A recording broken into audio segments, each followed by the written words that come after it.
Bonjour à tous. Suite à la vidéo de l'autre jour, j'ai voulu un petit peu détailler mon propos. J'ai donc écrit un texte qui fait 6 pages et que je vais vous lire pour que vous puissiez avoir un petit peu plus les détails. Pour comprendre d'où vient Macron, il faut comprendre la toile d'araignée des réseaux atlantistes, ainsi que ses racines eugénistes et impérialistes. Ces réseaux atlantistes sont ce qu'on appelle le nouvel ordre mondial.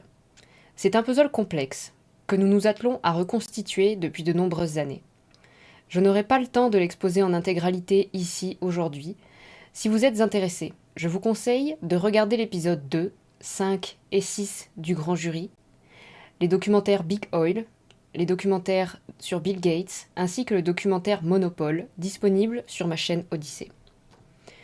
Pour simplifier, les familles ou individus les plus riches des États-Unis, tels que les Rockefeller, qui ont fait fortune dans le pétrole en premier lieu, la famille Harriman, dans les chemins de fer et le secteur bancaire, la famille Ford, dans l'industrie automobile, ou encore Carnegie, qui a dirigé l'expansion de l'industrie sidérurgique américaine, ont tous profité d'un capitalisme sauvage pour construire une puissance financière et donc une influence colossale. Ils ne comptaient pas s'arrêter là. Profondément globalistes, impérialistes ou bien mondialistes, trois mots voulant finalement dire la même chose, ils ont tous confirmé maintes fois cette appartenance idéologique. Le gouvernement mondial est un objectif commun et assumé de cette élite capitaliste, ce sujet étant au cœur de leurs rencontres et de leurs réflexions depuis plusieurs générations. Bush, Sarkozy, Biden, Hollande, Attali, Kissinger, ils sont tellement nombreux que la liste serait trop longue. Ils emploient tous ce terme sans complexe. Ils ont tout fait pour mettre en place, brique après brique, leurs idées, à travers une architecture complexe et difficilement visible ou compréhensible pour le peuple, qui, entre autres, y est soumis sans vraiment s'en rendre compte. C'est à travers des fondations soi-disant philanthropiques, des think tanks, le financement de bourses et d'universités, les ONG et l'humanitaire que cette conquête idéologique s'est opérée. Petit extrait de la page Wikipédia du Nouvel Ordre mondial.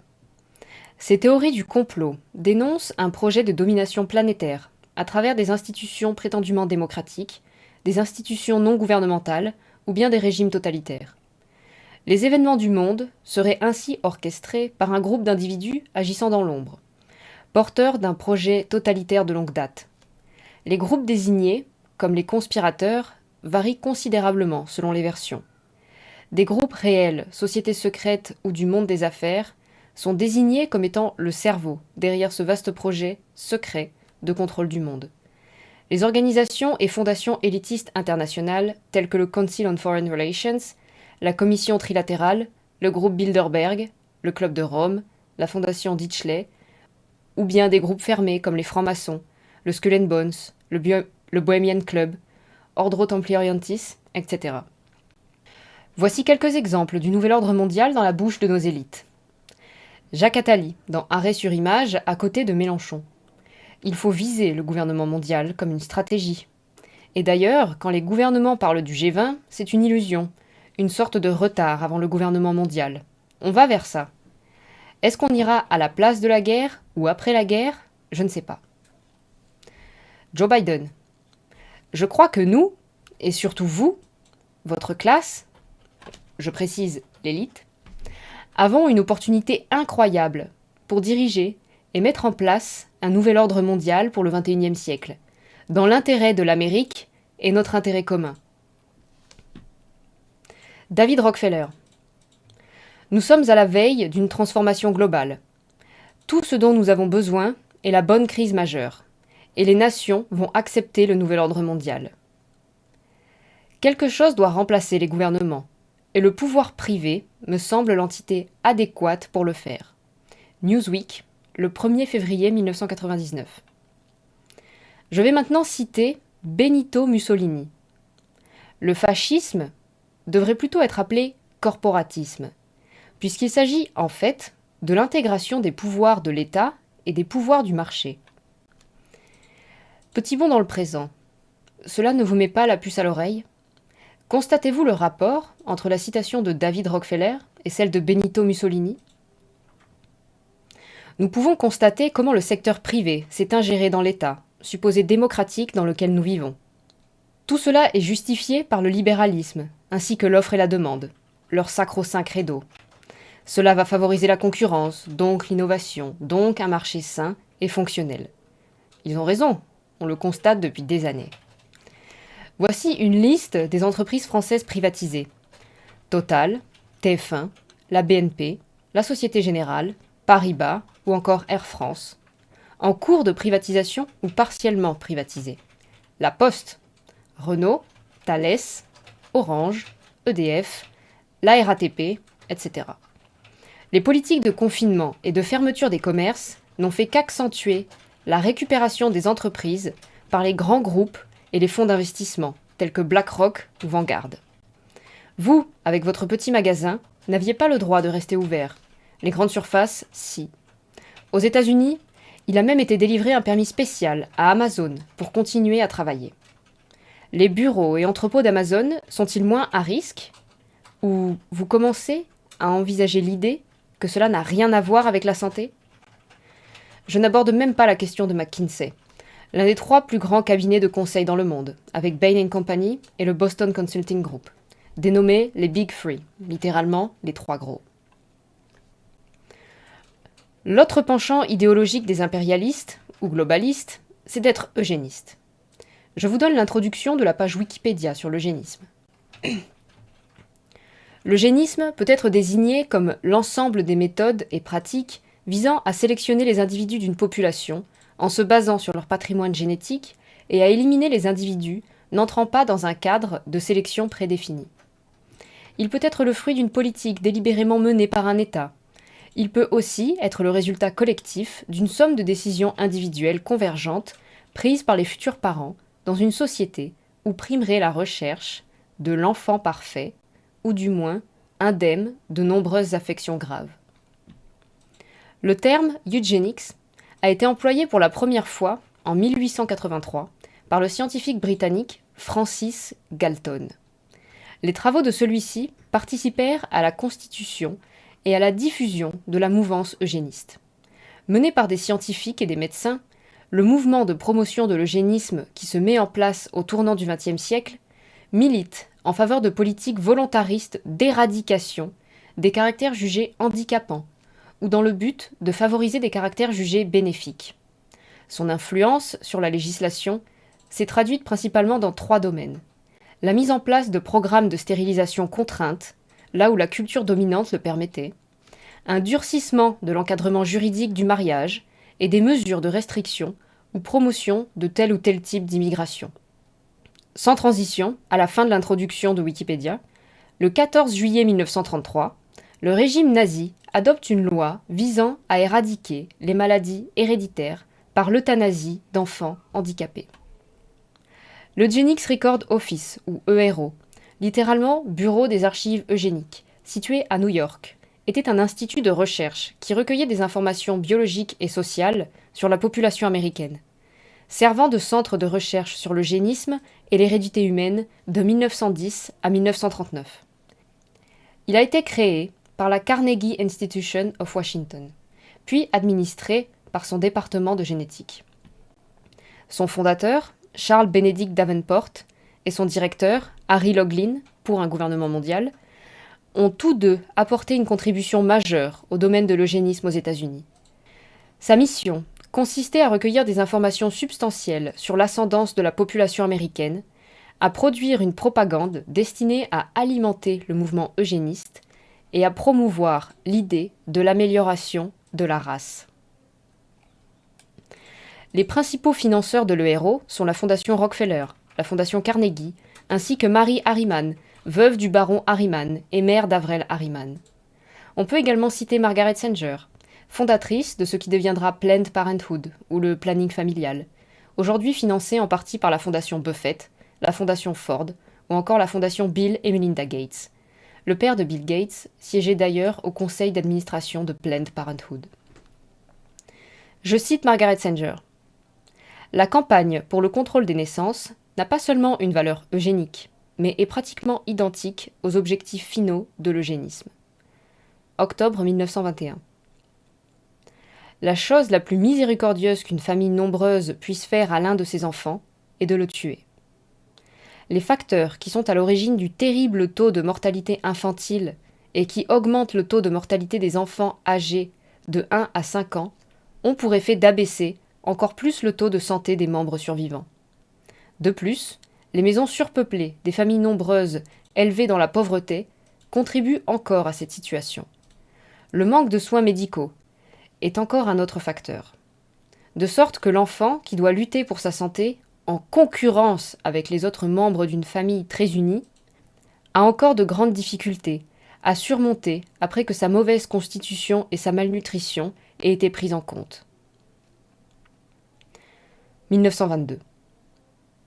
Pour Margaret, il ne s'agit pas de réfléchir au système en place, qui lui permet à elle, ainsi qu'à ceux qui la financent, de manger à leur faim et d'avoir des conditions de vie dignes. Il s'agit tout simplement de tuer ce qu'elle estime être en trop.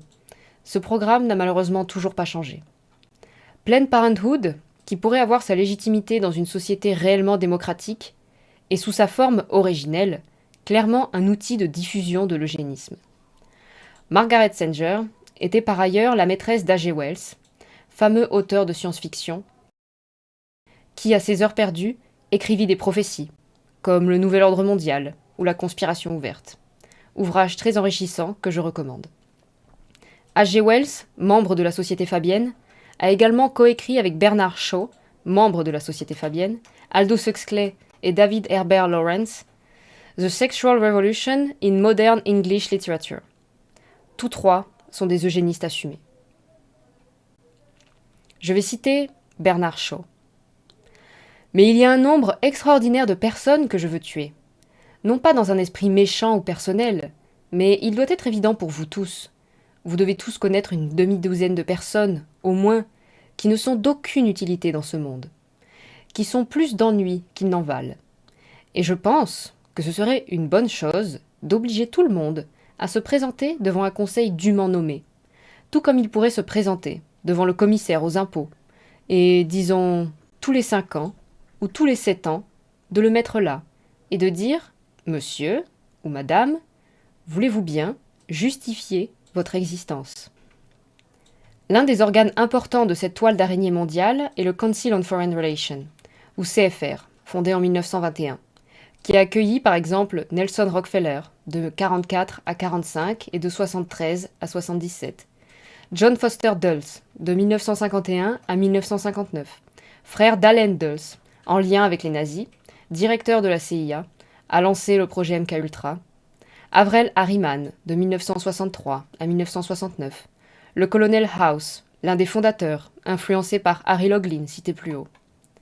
Ça fait tourner la tête au début, mais en fait ce sont toujours les mêmes. Encore une fois, Wikipédia. Le CFR est un groupe de réflexion américain spécialisé dans la politique étrangère et les relations internationales des États-Unis.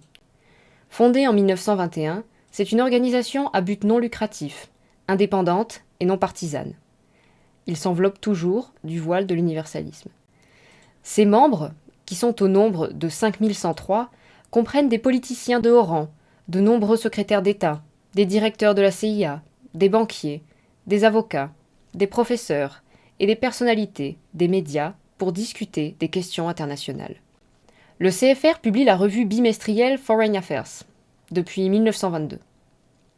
Il gère également le programme d'études David Rockefeller, qui influence la politique étrangère en formulant des recommandations à l'administration présidentielle et à la communauté diplomatique, en témoignant devant le Congrès, en interagissant avec les médias et en publiant sur les questions de politique étrangère. Et c'est une théorie du complot ? Le CFR comporte de nombreuses succursales dans le monde, Chatham House en Angleterre ou encore l'Atlantic Brücke en Allemagne. En France, c'est l'IFRI, l'Institut français des relations internationales, fondé par Thierry de Montbrial, inspecteur général de la Banque de France, membre du conseil consultatif auprès du secrétaire général de l'OMC à Genève de 2003 à 2005, ainsi que membre du comité directeur du groupe Bilderberg de 1976 à 2011. Membre du club Le Siècle, apparenté à la synarchie. Je vous laisserai chercher. Rien que ça. Par l'intermédiaire de l'IFRI, en 2008 à Évian, il lance la World Policy Conference, qui est la première tentative d'une réflexion pour l'organisation d'une gouvernance mondiale, adaptée aux réalités du XXIe siècle, associant décideurs, experts et leaders d'opinion au plus haut niveau. Elle est décrite ainsi. Sa réunion annuelle s'articule autour de débats qui rassemblent des dirigeants politiques et économiques, des diplomates, des représentants de la société civile, des experts et des journalistes du monde entier. Dans un climat de confiance et un esprit de tolérance, il s'agit de réfléchir, de débattre et de proposer des solutions constructives aux grands enjeux régionaux et internationaux. Tout cela a l'air merveilleux, comme d'habitude, la tolérance, la confiance, avec des grands experts et des diplomates.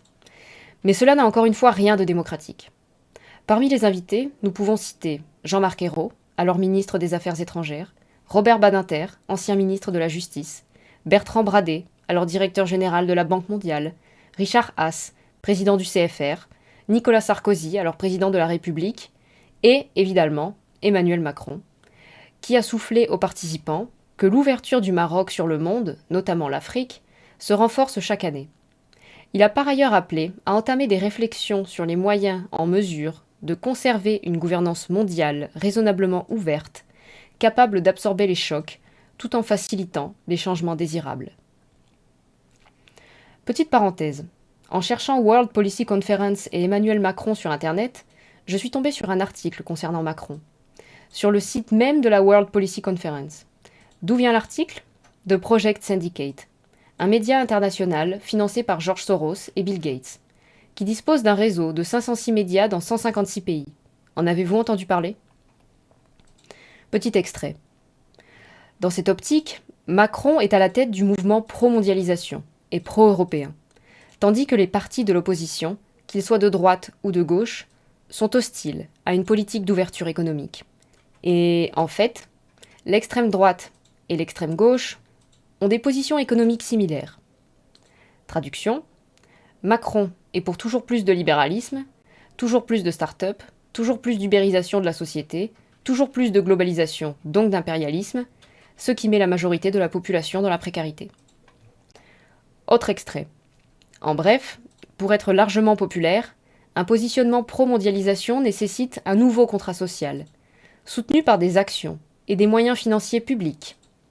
Faute de quoi, il sera difficile de résister au chant des sirènes du néo-nationalisme. Traduction. Il faut toujours plus de mondialisation. Si ça ne marche pas, c'est parce qu'il n'y en a pas encore assez. Vous n'avez vraiment pas d'autre choix que de l'accepter et vous allez le financer. Fin de la parenthèse. Mais revenons à Thierry de Montbrial et au groupe Bilderberg. Nous n'avons plus besoin de le présenter ou succinctement. C'est en gros la même chose que le CFR. Il réunit des personnalités telles que Henri de Castries, président d'AXA et président actuel de Bilderberg, Fleur Pellerin, secrétaire d'État et ministre de la Culture, François Baroin, Xavier Niel, etc. Pour l'anecdote, 4 des 12 fondateurs du Bilderberg étaient membres de la Synarchie. On peut encore constater que les gueux ne sont pas invités à discuter de ce qui les concerne directement. Trop stupides pour comprendre comment gérer leur vie, sûrement. Macron a participé à la réunion du groupe Bilderberg du 31 mai au 1er juin 2014. Pour connecter directement le CFR, Thierry de Montbrial et Emmanuel Macron, il suffit de connaître la French American Foundation. Fondée entre autres par Montbrial, je vais encore une fois vous lire comment elle est présentée sur Wikipédia. Fondée en 1976, elle se donne pour objectif d'encourager un dialogue actif entre les États-Unis et la France. L'une de ses activités principales est l'organisation de séminaires pour des jeunes dirigeants, Young Leaders, français et américains, issus de la politique, de la finance ou de la presse, à fort potentiel de leadership et appelés à jouer un rôle important dans leur pays et dans les relations franco-américaines. Ces séminaires sont un des instruments du soft power américain. Encore une fois, c'est assez clair, ces séminaires sont un instrument du soft power américain. C'est écrit noir sur blanc. Et nous avons eu un petit aperçu des idées des Américains plus haut. Voici une petite liste des Young Leaders de la French American Foundation. Henri de Castries, François Hollande, Alain Juppé, Pierre Kosciusko-Morizet, le frère de Nathalie, François Léotard, Laurent Wauquiez, Cédric Villani, Najat Vallaud-Belkacem, Marisol Touraine, Édouard Philippe, Valérie Pécresse et bien entendu Emmanuel Macron. Maintenant, le moment que vous attendiez tous, le lien avec le Forum économique mondial. Encore une fois, Wikipédia. Le Forum économique mondial, ou FEM, en anglais World Economic Forum, abrégé WEF, souvent appelé Forum de Davos, est une fondation à but non lucratif et une organisation de lobbying, dont le siège est à Genève. Le Forum est connu pour sa réunion annuelle à Davos, en Suisse, qui réunit des membres payants, des dirigeants d'entreprises, des responsables politiques du monde entier, ainsi que des intellectuels et des journalistes, afin de débattre des problèmes les plus urgents de la planète, y compris dans les domaines de la santé et de l'environnement. Il est controversé en raison de la dimension non démocratique de son approche. Fondé en 1971 par Klaus Schwab, il est à l'image de tout ce que nous avons vu plus haut, et le gouvernement fédéral suisse le subventionne. Mais la Suisse a l'habitude de financer la mise en esclavage de son peuple, comme elle le fait en officialisant le siège de Gavi, par exemple, le funeste programme de vaccination de Bill Gates. Ils sont également exonérés de certains impôts. Gavi, qui a fait des paiements à l'hôpital de la Charité de Berlin entre 2018 et 2020 pour un total de 885 550 $, la Charité, où se trouve Christian Drosten, celui à qui l'on doit le test PCR Covid. Mais je m'égare. Klaus Schwab est littéralement un fou furieux. Il suffit de plonger dans ses livres The Great Reset, soit la grande réinitialisation, ou la 4e révolution industrielle, ou de l'écouter parler pour s'en apercevoir. Il prône la fusion de l'homme et de la machine, l'Internet des corps, des cyborgs, la surveillance de masse, etc. Quelques citations. Les technologies de la 4e révolution industrielle ne se contenteront pas de faire partie du monde physique qui nous entoure. Elles feront partie de nous.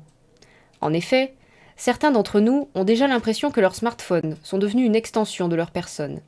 Les dispositifs externes d'aujourd'hui, des ordinateurs portables aux casques de réalité virtuelle, deviendront presque certainement implantables dans nos corps et nos cerveaux. Les exosquelettes et les prothèses augmenteront notre puissance physique, tandis que les progrès de la neurotechnologie amélioreront nos capacités cognitives. Nous serons mieux à même de manipuler nos propres gènes et ceux de nos enfants. Ces évolutions soulèvent de profondes questions. Où se situe la limite entre l'homme et la machine? Qu'est-ce que cela signifie d'être humain? Les outils de la 4e révolution industrielle permettent de nouvelles formes de surveillance et d'autres moyens de contrôle qui vont à l'encontre des sociétés saines et ouvertes. Attention au terme société ouverte, c'est un faux ami.